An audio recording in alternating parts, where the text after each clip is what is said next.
Hello friends. आज हम पढ़ेंगे क्लास सिक्स की सोशल साइंस। कहते हैं कि जब हम कोई नया प्रयोग करते हैं तो या तो हम सफल होते हैं या बुरी तरह से असफल होते हैं। ठीक उसी तरह मेरा भी प्रयास है मैं ये समझ सकूं कि मैं कैसे आपको सबसे बेहतर ढंग से पढ़ा सकता हूं। पढ़ाने की टेक्निक को लेकर मेरे पास दो ऑप्शंस हैं। पहला तरीका है कि हम लोग किताब के साथ जाएं, बुक्स को वर्ड बाय वर्ड समझने की कोशिश करें, वो क्यों लिखा है, कैसे लिखा है और उसके रिगार्डिंग हम कैसे उसको आंसर करेंगे और हम एक अंडरस्टैंडिंग डेवलप करते हुए हम अपने बेटर या बेस्ट रिजल्ट्स कैसे दे पाएंगे।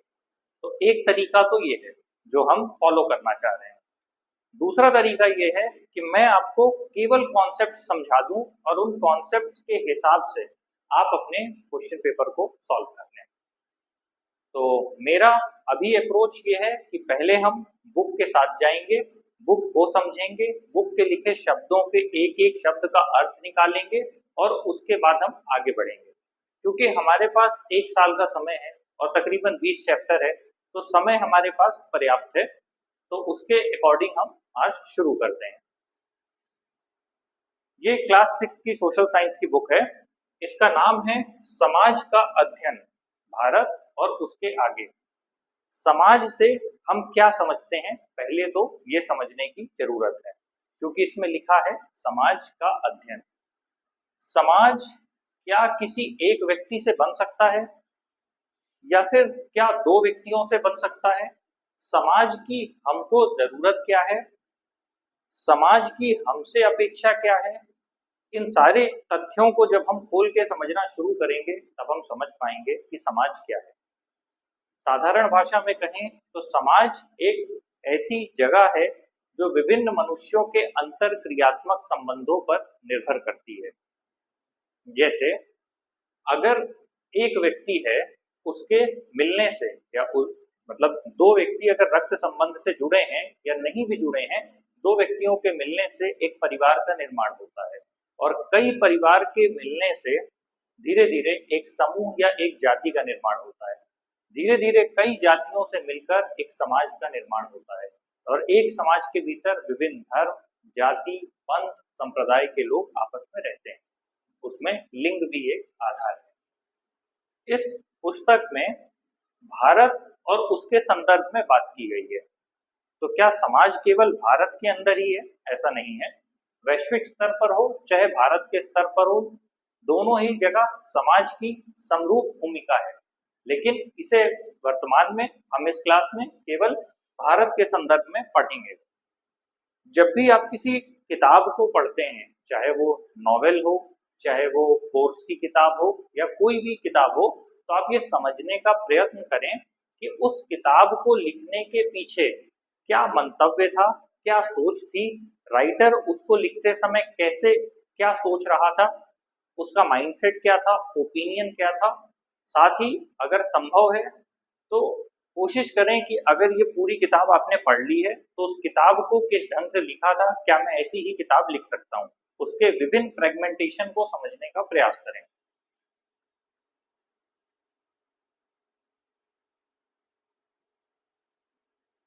एनसीईआरटी का फुल फॉर्म आप लोगों को पता ही होगा, national council of educational research and training. ये बताने का पर्पज ये था कि मैंने अभी कुछ दिन पहले ही एक बच्चे से पूछा कि एनसीईआरटी की बुक कौन सी है, तो उसे ये नहीं पता चला कि रेफरेंस बुक और एनसीईआरटी बुक में क्या डिफरेंस है। तो इतना तो एटलीस्ट अगर आप बुक पढ़ रहे हैं तो आपको पता होना चाहिए।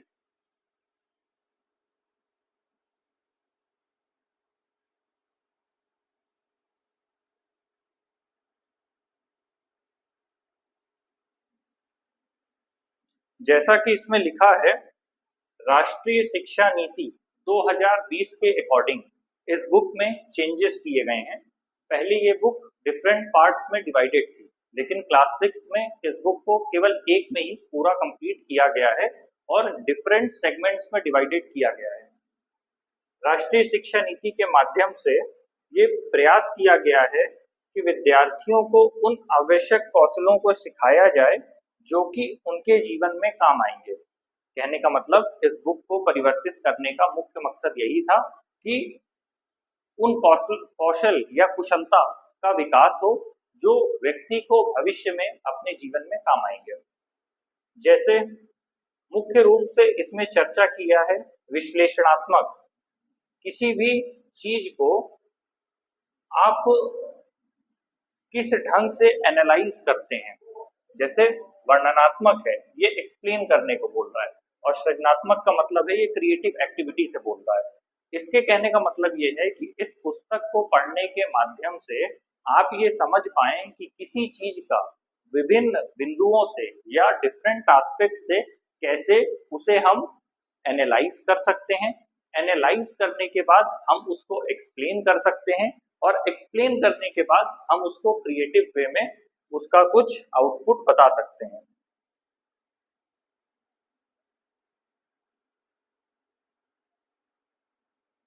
एग्जाम्पल के लिए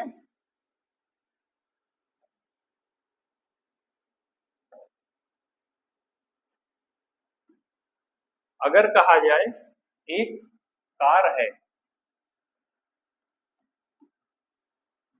तो जब इस कार का एक्सप्लेनेशन हमें देना होगा तो इसका जो एनालिटिकल पॉइंट ऑफ व्यू होगा वो क्या होगा, इसका डिस्क्रिप्टिव पॉइंट ऑफ व्यू क्या होगा, और इसका क्रिएटिव पॉइंट ऑफ व्यू क्या होगा। तो कहने का मतलब है कि अगर आप कार के संदर्भ में समझने का प्रयास कर रहे हैं तो आप समझेंगे कि उसे किस कंपनी ने बनाया, उसका ऑपरेशन कैसे हो सकता है, मतलब ऑपरेटिव लेवल पे उसको आप यूटिलाइज कैसे करते हैं, उसका इंजन कैसा है, उसकी वैरायटी क्या है। जब आप सारी चीजों को एक एक करके समझने का प्रयास करेंगे तो वो अप्रोच आपका एनालिटिकल अप्रोच होगा। और जब आप उसके बारे में एक एक डिटेल को लिखना शुरू करेंगे वो आपका डिस्क्रिप्टिव एस्पेक्ट होगा। और उसके साथ जब आप ये देखना शुरू करेंगे कि भविष्य में मार्केट में किस तरह के परिवर्तन की उम्मीद है तो वो आपका क्रिएटिव एस्पेक्ट होगा।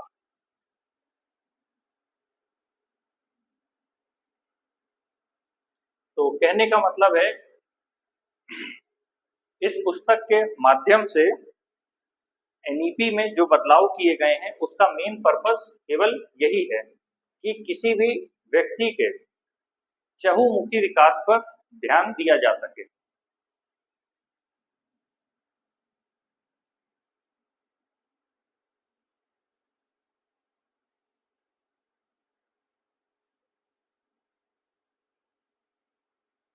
साथ ही इसमें एक पत्र दिया है जो कि विद्यार्थियों के नाम दिया है। इसको अगर आप पढ़ते हैं तो ये आपके लिए बेहतर होगा। एटलीस्ट आपको ये पता चलेगा कि एनसीईआरटी का पर्सपेक्टिव क्या है आपको लेकर के।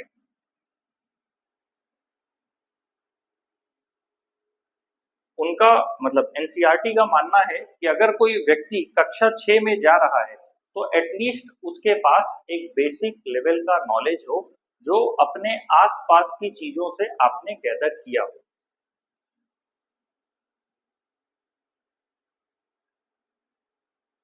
इसीलिए इसमें दिया है कि आप अपने परिवेश, परिवेश से मतलब है वह स्थान जहां पर आप रह रहे हैं उसका एनवायरमेंट कैसा है, उस एनवायरमेंट के बारे में आपको जानकारी होनी चाहिए।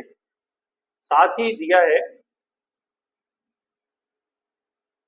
क्योंकि इसका पाठ्यक्रम कम किया गया है। पहले जो बुक थी वो 4 अलग-अलग पार्ट में, 3 अलग पार्ट में डिवाइड थी, लेकिन इस वाले में जो नया चेंज हुआ है बुक में, उसमें एक ही पार्ट में सारे जितने भी सब्जेक्ट्स हैं उनको एक में कंक्लूड कर दिया गया है। इसमें कहा गया है अन्वेषण, खोज, चिंतन, सृजन और प्रश्नोत्तर पे आपका ध्यान ज्यादा होना चाहिए। कहने का मतलब किताब को सिर्फ रटे रटाए एस्पेक्ट में पढ़ने से बेहतर है कि आप उसमें कुछ नई चीजों को ऐड ऑन करें। अगर आप अर्थ में एस्ट्रोनॉमी पढ़ रहे हैं और आपके पास मोबाइल है या गूगल है तो आप कोशिश कर सकते हैं कि उसमें से नए डेटा को निकालें और पढ़ें। इससे आपकी एक्सप्लोरेशन पावर धीरे धीरे विकसित होगी। साथ ही कहा गया है कि चिंतन, चिंतन से मतलब ये है कि जब आप किसी चीज को पढ़ रहे हैं तो केवल उसे पढ़ के रटने का प्रयास ना करें, उसे समझने का प्रयास करें, उस पर अन्वेषण करें, उस पर खोज करें, जिससे आपको पता चले कि वो जो टॉपिक आपको दिया है उसका पर्सपेक्टिव क्या है।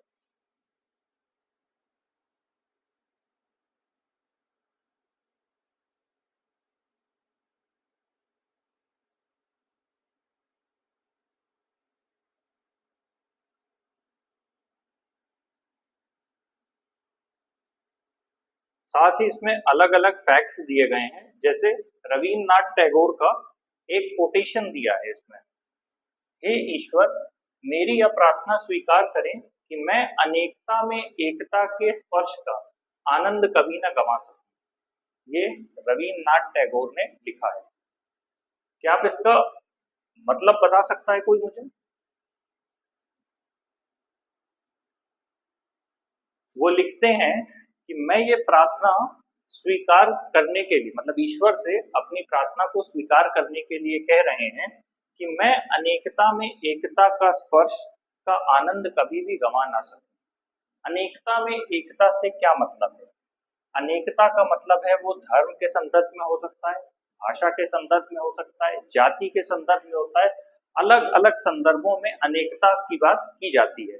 लेकिन उनका मानना है कि इन सभी अनेकता के होते हुए भी जब हम एकता से रह पाते हैं, तभी हमें जीवन का असली आनंद प्राप्त हो सकता है। उदाहरण के लिए, आप किसी अच्छे स्कूल में पढ़ रहे हैं, उस स्कूल में पढ़ने के दौरान कोई ऐसा बच्चा भी होगा जो गरीब घर से आएगा, कोई ऐसा भी बच्चा होगा जो किसी दूसरे धर्म का होगा, कोई ऐसा बच्चा होगा जो किसी दूसरी जाति का होगा, कोई बच्चा हो सकता है ऐसा हो जो दिव्यांग हो। कहने का मतलब ये है कि हर व्यक्ति में, आपके आसपास या हर परिस्थिति में अनेकता की उपस्थिति है, और कोशिश करिए कि उस अनेकता के रहते हुए भी जब आप एकता बनाए रखते हैं, तभी आपको जीवन का असली आनंद प्राप्त होता है। तो इसीलिए रवीन्द्रनाथ टैगोर ये संदेश देना चाहते हैं कि बच्चे उसके माध्यम से अनेकता में एकता को समझ सकें। ठीक उसी तरह श्री अरविंद लिखते हैं, विविधता में एकता का सिद्धांत सदैव से भारत के लिए स्वाभाविक रहा है और यह उसकी प्रकृति एवं अस्तित्व के लिए आवश्यक है। एक में अनेक का यह भाव भारत को उसके स्वभाव व स्वधर्म की सुनिश्चित नींव पर स्थापित करेगा। श्री अरविंद जी भी वही बात कह रहे हैं, क्योंकि भारत एक ऐसा देश है जिसमें विविधता का स्तर काफी ज्यादा है। यहाँ हर कुछ किलोमीटर में बोलियां बदल जाती हैं, भाषा बदल जाती है, लोगों का आचार विचार रहन सहन और संस्कृति में पूरी तरह से परिवर्तन देखने को मिलता है। तो ऐसी परिस्थिति में अगर आप अपने स्वधर्म का निर्वहन कर रहे हैं और आपका स्वभाव अनुकूल है, परिस्थितियों के अधीन नहीं है, तो ऐसे में आप विविधता में एकता के सिद्धांत के साथ चलेंगे और इसी के साथ ही भारत में शांति स्थापित हो सकती है। यहाँ पर कुछ डेफिनेशंस दी गई हैं। जीवाश्म क्या है? जीवाश्म मुख्य तौर पर वो पेड़ पौधे या जीव जंतु होते हैं जो लंबे समय में आपके पृथ्वी के निचले हिस्से में दब जाते हैं और कालांतर में जब धीरे धीरे वो सड़ जाते हैं तो वो फॉसिल फ्यूल में कन्वर्ट हो जाते हैं, उसे ही जीवाश्म कहा गया है। इसलिए लिखा है, जीव जंतुओं के पद चिन्हों या पौधों के अवशेष चिन्ह जो कि मृदा अथवा शिलाओं की परतों के बीच संरक्षित पाए जाते हैं। अवशेष क्यों लिखा है? क्योंकि एक उम्र के बाद जैसे कोई जीव जंतु मर गया या पेड़ है उसकी उम्र खत्म हो गई, उसके बाद जो उसके अवशेष बचते हैं वो अवशेष पृथ्वी में या जमीन में आपके या मिट्टी में या शिलाओं के नीचे जो पर्वत है, पठार है, उसके नीचे चले जाते हैं। तो उसके नीचे संरक्षित होने के बाद जो वो कन्वर्ट हो जाते हैं उसे हम जीवाश्म कहते हैं। यहाँ पर भी लिखा है, और जीवाश्म का जो अध्ययन करता है उसे हम जीवाश्म विज्ञानी कहते हैं। जीवाश्म लिखा है कि करोड़ों वर्ष पूर्व के पेड़ों पशुओं एवं मानवों के अवशेषों का जो भी व्यक्ति अध्ययन करता है उसे जीवाश्म विज्ञानी कहा जाता है। भूविज्ञानी कौन है? जो पृथ्वी के भौतिक स्वरूपों जैसे नदी पेड़ पर्वत मैदान, मतलब जो भी पृथ्वी का ऊपरी हिस्से का जो भौतिक स्वरूप है उसका अध्ययन करता है तो उसको हम भूविज्ञानी कहते हैं। यहाँ डेफिनेशन दी है, पृथ्वी के भौतिक स्वरूपों जैसे मृदा पत्थरों पहाड़ियों पर्वतों नदियों महासागरों एवं पृथ्वी के अन्य हिस्सों का अध्ययन करता है। ठीक उसी तरह मानव विज्ञानी दिया है, जो मानव समाज, जैसे कि लेक्चर में शुरुआत में मैंने समाज का आपको उदाहरण दिया था, तो ठीक उसी तरह किसी भी मानव समाज का और समाज के भीतर रहते हुए मनुष्यों की संस्कृति का जो अध्ययन करता है उसको मानव विज्ञानी कहा जाता है। ठीक इसके नीचे एक और डेफिनेशन है, ये है पुरातत्व विज्ञानी की। पुरातत्व से मतलब ये है कि जब भी कोई सभ्यता या संस्कृति विकसित होती है और कालांतर में जब वो लुप्त हो जाती है तो उसके जो अवशेष रह जाते हैं उनका अध्ययन करने वाले लोगों को पुरातत्व विज्ञानी कहा जाता है। यहाँ डेफिनेशन दी है, मानव, पौधों एवं पशुओं द्वारा अपने पीछे छोड़े गए अवशेषों जैसे उपकरण, घड़े, पात्र, मनके, मूर्तियां, खिलौने, हड्डियां, पशुओं और मानवों के दांत, जले हुए अनाज, घरों एवं ईंटों के हिस्से एवं अन्य वस्तुओं के उत्खनन करके अतीत का अध्ययन करते हैं। जैसा कि मैंने पहले भी बताया कि अगर कोई संस्कृति है, विकसित होती है और एक समाज का निर्माण होता है, उसमें लोग रहते हैं, तो अपनी दैनिक आवश्यकताओं की पूर्ति के लिए वो विभिन्न प्रकार की वस्तुओं का उपयोग करते हैं या उपकरण का उपयोग करते हैं।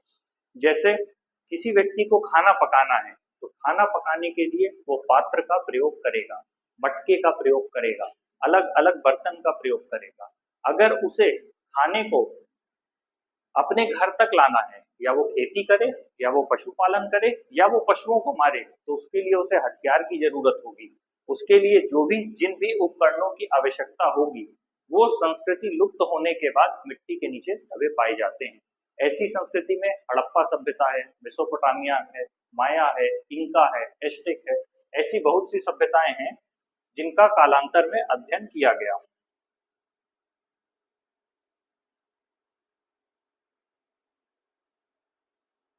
जैसे यहाँ पर एक टास्क दिया हुआ है, आइए पता लगाएं। मैं उस समाज को क्या कहते हैं जहां लोग अपने नेता का चयन स्वयं करते हैं, और ऐसी परिस्थिति होने से आपको किस तरह का लाभ होता है। अगर आप अपना ही नेता खुद चुन रहे हैं तो आपको कैसा लाभ होगा, और यदि अपने द्वारा नहीं चुने गए, आपने उस व्यक्ति को नहीं चुना और वो आपका नेता है, आप पर शासन करता है, तो ऐसे में आपकी क्या परिस्थिति होगी।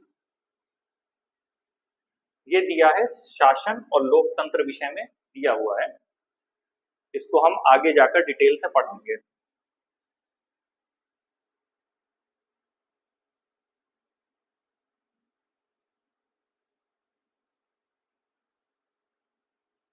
यहाँ दिया है कि हमारे अनेक जो संस्थान हैं उनके जो आदर्श वाक्य हैं वो हमने इतिहास से ही लिए हैं। जैसे यहाँ बात कर रहा है सत्यमेव जयते की, अर्थात सत्य की ही विजय होती है। यह सर्वोच्च न्यायालय का आदर्श वाक्य है। या तो धर्म सतो जया, जिसका अर्थ है जहाँ धर्म है वहां विजय है। आप ध्यान देंगे कि भारत में जितनी भी संस्थान है, चाहे वो पुलिस विभाग हो, चाहे वो भारतीय सेना हो, चाहे वो न्यायालय हो, जितने भी संस्थान हैं उनके अपने कोई ना कोई एक ऐसा वाक्य है जो उन्होंने अपने लिए ऑप्ट किया है। तो ये आपके लिए टास्क है कि आप गूगल करें, सर्च करें और पता करें कि विभिन्न इंस्टीट्यूशंस ने जिन वाक्यों का प्रयोग किया है उसका अर्थ क्या है और उन वाक्यों को कहाँ से लिया गया है।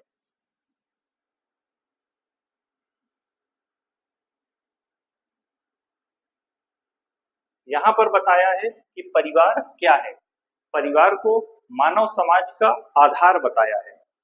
जैसा कि मैंने पहले भी बताया था कि किसी एक व्यक्ति से समाज नहीं बनता, कई व्यक्तियों के समूह से समाज का निर्माण होता है, और जब कई परिवार मिलते हैं तब समाज बनता है। तो ऐसे में जो परिवार है वो एक इकाई है जो परस्पर सहयोग से या एक दूसरे के सहयोग के माध्यम से क्रियान्वित अपना कार्य करती है। ठीक वही चीज यहाँ भी लिखा है कि आदर्श रूप में परिवार के सदस्य अपने कर्तव्यों और कार्यों में एक दूसरे का सहयोग प्रदान करते हैं। ठीक वैसे जैसे आपके घर में आपकी मम्मी है वो आपको खाना बना के देती होंगी, या आपके पापा हैं वो आपके घर के लिए पैसा कमा के ला के देते होंगे। तो जब एक व्यक्ति ने पैसा कमाया, उस पैसे से आपके घर में खाना आया, आपको खाना बना के दिया गया, तब आप अपना पेट भर खाने में सक्षम हैं। अगर ये आपसी सहयोग नहीं होगा तो क्या ऐसे में परिवार चल पाएगा? नहीं चल पाएगा। इसीलिए दिया है कि परिवार मानव समाज का आधार है और सभी सदस्य अपने कर्तव्यों और कार्यों को पूरा करते हैं और एक दूसरे का सहयोग करते हैं। इसके आगे दिया है, समुदाय अपेक्षाकृत बड़ी इकाई है। इसमें लोग एक दूसरे का सहयोग तो करते हैं, लेकिन क्या आपने कभी ऐसा परिवार देखा है जिसमें आपस में दो लोगों में मनमुटाव हो और आपसी सहयोग ना हो? ऐसी परिस्थिति में क्या होगा? अगर परिवार में सहयोग नहीं होगा तो परिवार विखंडित हो जाएगा। ठीक उसी तरह समुदाय एक बड़ी इकाई है, एक लार्जर कम्युनिटी है, लेकिन अगर यहाँ पर लोग एक दूसरे से कोऑपरेट नहीं करेंगे तो ये इकाई भी बिखर जाएगी। उदाहरण के लिए, जब आप अपने घर से बाहर निकलते हैं, रोड पर निकलते हैं, तो आपको दिखता होगा कि ट्रैफिक वाले अंकल रास्ते में खड़े हैं। वो समाज की ही एक प्रशासनिक इकाई का हिस्सा है। आप घर से कहीं भी बाहर जा रहे हैं तो विभिन्न लोगों से आपके बातों का, आचारों का, विचारों का, आपकी संस्कृति का आदान प्रदान होता है और इस आदान प्रदान में अगर सहयोग की भावना नहीं होगी तो अपने आप विखंडन की स्थिति होगी या सामाजिक बहिष्कार की स्थिति हो जाएगी। इसीलिए कहा जाता है कि समुदाय एक दूसरे पर निर्भर करते हैं।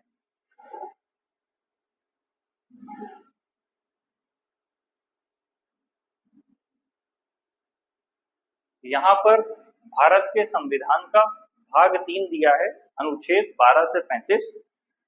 मुख्य रूप से संविधान जब हम पॉलिटी पढ़ेंगे तो उसमें हम डिटेल पढ़ेंगे, लेकिन हर किताब के पहले पन्ने पे, हर किताब एनसीईआरटी में भारत का संविधान देने का क्या मकसद है? मुख्य रूप से यही मकसद है कि ये समझाया जा सके कि जो व्यक्ति के व्यक्तिगत अधिकार हैं वो राज्य से बड़े हैं।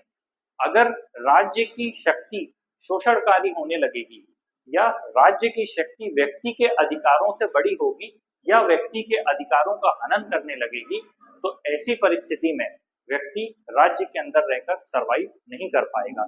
इसीलिए राज्य की शक्तियों को सीमित करने के लिए व्यक्तियों को अधिकार दिया गया है और व्यक्ति के मौलिक अधिकारों का यहाँ पर वर्णन किया गया है।